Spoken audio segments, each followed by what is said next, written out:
needs to have a constant and a consistent ability to listen and hear. Particularly when you are leading a staff network, I think. You will hear a range of different views. You will be in the presence of opinion, of perspective, of reaction, response. And I think the effective leader in that circumstance, in that situation, is one that can listen and hear what's being said with an empathic ear.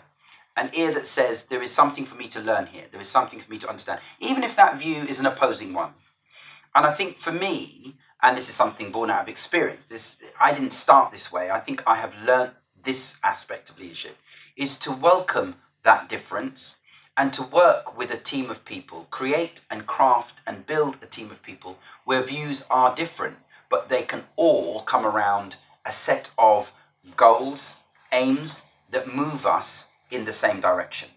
And I think Barack Obama refers to this as a team of rivals, and a title of a book he read about Abraham Lincoln, where what was important in both Abraham Lincoln's time and in Barack Obama's time as leaders was to how they could stretch across the House from Democrat to Republican to form coalition that would move the agenda forward on tricky, complex subjects at times. And so it is, I think, in running a staff network. Whether we're talking about, again, recruitment of staff, progression of staff, whether we're talking about advocacy or activism, what is it that will move us forward? Where can we build the gearbox that gives us traction to travel our journey? Because these are difficult journeys, and no one person will have the single perspective that makes that journey comfortable at all times. It's about building a team of differing opinions, but moving in the one direction. So as a leader, I would describe myself as one who is driven by a moral compass, who recognizes that we need to understand that we're leading individuals and not abstract entities. So therefore, you need to have to be able to invest emotionally into situations, into people. I'm a leader who believes that individuals don't only exist in the corporate context.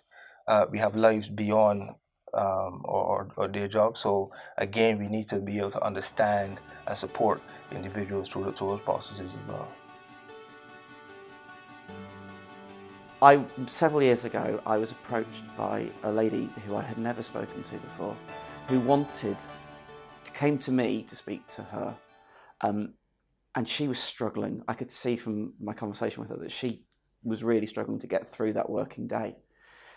I took the time, we went for a coffee, and we sat down together, and she burst into tears and wanted to speak to me because I was the only gay man she thought she knew.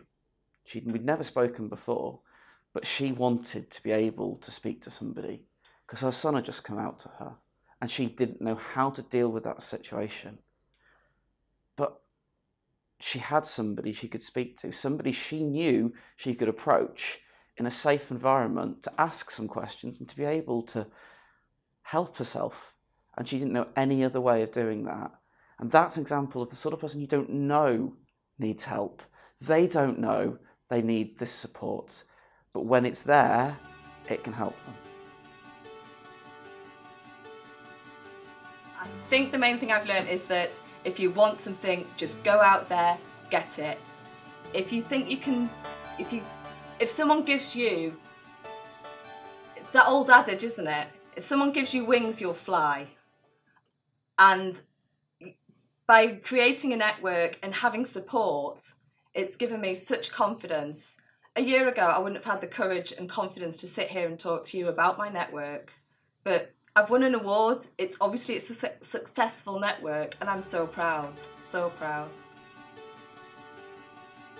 So if someone asked me for advice around what's it like to start up a staff network, is it something you'd recommend? For me personally, and talking about my mental health, it has been overwhelmingly positive. It's given me confidence. It's enabled me to be creative and use parts of my brain that I didn't really realise I had.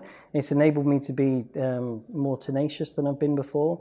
And one of the things that's a massive positive that I don't think people would even think of is, for someone who works in a relatively operational role, I've become a strategic lead of something, which is a completely new skill set. And whether you've done something like that before or not, if you don't try it, you don't know if you're any good at it. It's a completely different perspective of things. Also, I think it's really, really empowering to actually not only to run, but to be part of the steering group of a staff network. To have your chief officers, chief executive, members of the corporate leadership team give you the permission to spend time away from your day job to focus on things that are benefiting employees within the organisation is incredibly empowering. And in terms of building your network of friends, for one thing, but network of colleagues that you know around the council, it's been unbelievable for me. And something, I suppose the beauty of it is that's a byproduct of the whole reason that I got into it. I just wanted to speak to the chief exec and say, hey, listen, this is available. I don't think anyone's getting it. And from there, it's taken me on this path of now leading this group, which has 450 odd people on the distribution list of when we send out literature and things around what we're doing, and has 120 people a month committing to being positive around their mental health. So it's a fantastic thing to do. It's a very hard thing to do. It's a challenging thing to do. The support is there for you to do it. And if you have that drive, I think it's the only thing you really need is the passion to do it, and everything else just falls into place. If you have that passion that you want to make it work, then you make it work.